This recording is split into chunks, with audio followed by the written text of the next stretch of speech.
Greetings Pathfinders, I'm Vulkk. With today's video I would like to show you some methods, actually to name them 5 methods of gaining crafting materials, mining and dealing with merchants in Mass Effect Andromeda. I'm on board of my own ship Tempest and we'll start with the space exploration and mining on space. Opening the galaxy map. After patch 1.05, which was released on 6th of April, just a couple days prior to me recording this video, the space exploration and mining has been significantly increased. Visiting a part of space or a system that you haven't explored before will allow you to actually check all of the planets and the whole system for various resources or anything that you can loot or salvage.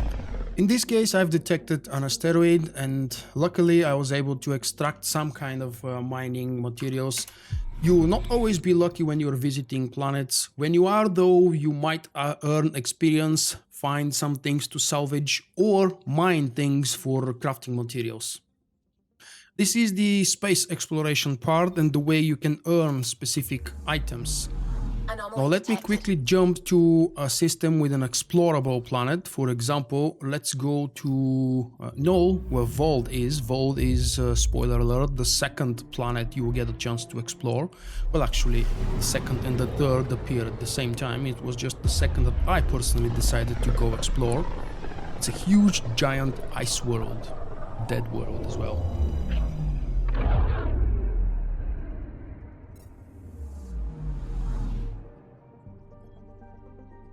We're here, we know that Vulkk is an explorable world.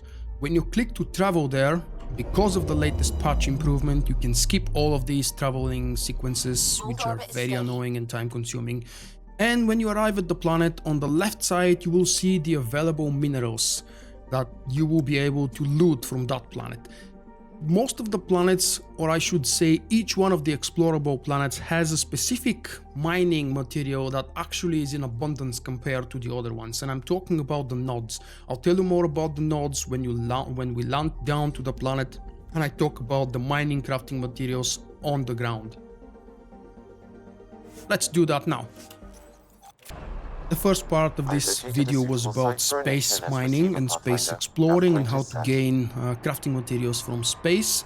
Now let's talk about the planetary mining. We have several different options available. First, as we've seen a moment ago, we can explore and learn what the planet is yielding in terms of mining material while overviewing the planet from space. Then we have nodes on the planet that you can randomly find in random locations. And I'm not exactly sure if they respawn and with what rate. I believe they do not respawn. The most fun and at the same time the most annoying and time consuming and the most useful way for earning materials is through ground exploration on the Nomad. While driving your vehicle, which in Andromeda is called the Nomad, on the top left corner of the screen you have what appears to be the mining user interface. When you enter an area on the planet rich with minerals, as you place more forward stations, more of these mining zones or areas will become available for you, and depending on how many cryopods you have unlocked, cryopods points you have spent, you might actually be able to upgrade these to even higher levels of mining nodes and mining zones available. I'll talk about the pods later on. As you can see on the graphs, you have a graphical description of which materials and in what kind of an abundance are available in these different zones. You are definitely trying to get as high as possible, but if you get bored, it's not really required for you to go and explore to the absolute maximum of the graphs. As long as you are past the middle, I should say you're definitely fine, and all you have to do is the default button in this case is R, place a drone, and you mine the materials immediately. Each one of these mining zones on each planet are actually depletable. You can spend or deploy between 3 and 5 or 6 mining drones or droids to deplete these mining fields. When it's blue, like this one, it means it's depleted and you can't find any more mining materials or crafting materials there. When it's still white, and depending on what you see on the top left, in this case it's still rich, you know how much of a chance or how many materials you're expected to gain from this zone.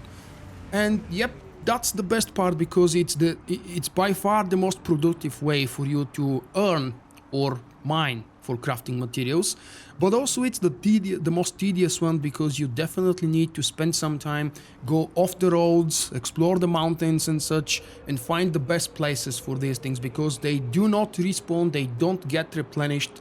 However, there are way more mining zones and areas to mine than what you would ever need while playing the game. Now let's go look for nodes. Why I say look, I mean you should definitely not try to look for nodes and explore the planet just because of the nodes that you might encounter here or there. But as you're traveling, if you see something, just stop, exit your nomad, pick it up and continue. I see a node right over there. I can't say if I've already been here and I've used it. Apparently not. So this is one of the nodes with lithium available. All you have to do is just click on it. It's very likely that around the areas or in the areas where you meet resistance from, whether it's cat or any other kind of resistance, that's a likely place for you to be able to earn research data through scanning, or of course find caches and crates and mining nodes. Another thing I have to mention while still on the ground, and unfortunately, oh yes, there is one left here on Vulkk that I haven't picked up. Hidden cache found is an amazingly useful perk for a cryopod point to spend. Again, I'll talk about cryopods and upgrading the Nexus in the end of this video, but these caches contain huge amounts of crafting materials among other things. You definitely want to see those hidden caches, or if you don't have the perk available, just explore the planet and try to reach impossible places and look for those hidden caches. They are definitely worth it. Deconstructing items actually happens very easily and very simply. Just open your inventory, browse to whatever category with items you have and you don't need, select the item, and down below the default button is X. Just deconstruct the item. Before you deconstruct it, the game will tell you what kind of crafting materials you're getting from the deconstruction process. Now remember, some of these items may be valuable for you later on. Some of these items may be valuable for you to sell to merchants and traders. Provided you don't need the credits, just deconstruct, because crafting materials are always needed and always cheaper to get from deconstruct or any other method but purchasing from merchants. And merchants is the next point that I will tell you about, and I'll talk about getting crafting materials and mining materials from merchants. The last way for you to gather resources is probably the simplest and yet more advanced one, because you can't do it in the beginning of the game before you have acquired enough credits or unlocked the capability to trade with various merchants all over the planets that you are visiting and exploring, as well as on the Nexus and on board of your own ship from the remote controlled terminal there. Merchants, that's the simplest way to put it. Several merchants will be available as soon as you land on some of the planets. Others will be unlocked as you complete missions and expand the viability of the planet or gain their trust. Some of them sell exactly the same items as the next merchant. Some of them sell unique items. The prices sometimes are different depending if you have unlocked with your cryopods points the trading perks. The prices may go down. Some of the items will look very expensive at first, but later on you will realize that you gain a lot more money a lot faster and a lot easier than what you have expected from the game when you started it. Buying stuff from merchants is easy, useful, but not very popular, at least not in my personal experience. Depending on how you play the game and what you need to craft or get, I think it's just more fun to go around, explore, find the items. Of course, if you're missing that one last special crafted item, such as the dreaded element 0 crafting material, for example, you can definitely visit the merchant and buy it. And because I mentioned the trader or merchant terminal available on the Tempest, your own spaceship, let me show you. This is the buy-sell kiosk, or as I call the terminal. Most of the things that you're going to encounter across the new planets you are exploring are available here for the same prices, or sometimes I think they appear a little bit more expensive. I'm not sure though, because I haven't actually compared details about that, but pretty much all of the materials are available here. And while I'm at this spot, I would like to show and talk a little bit about the AVP status control terminal and what it offers. Here, you will be able to upgrade with cryopod points your Nexus.